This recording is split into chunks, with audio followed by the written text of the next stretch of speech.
যদি সম্পর্ক টিকিয়ে রাখতে চান তবে একজন আগুন হলে আরেকজনকে পানি হতে হবে।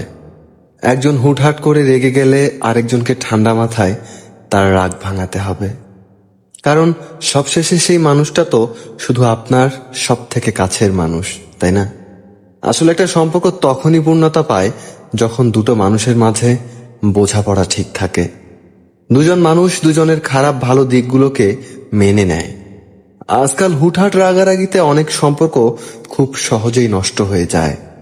একটা সম্পর্ক তখনই দীর্ঘজীবী থাকে যখন সম্পর্কে দুটো মানুষের সিচুয়েশনগুলো বোঝার চেষ্টা করে।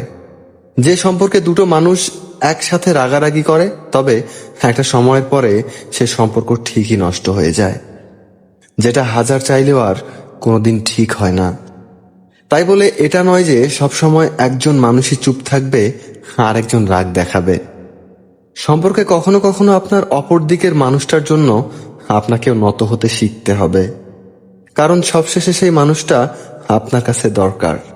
যে সম্পর্কে দুটো মানুষ একে অপরকে বোঝে, তার ভালো খারাপ সময়গুলোতে পাশে থাকে, তার অভিমান এবং তার ভালোবাসার মানে বোঝে, সে সম্পর্কে ভালোবাসা থাকুক কিংবা না থাকুক, তবে সে সম্পর্কটা টিকে থাকবে সারা জীবন।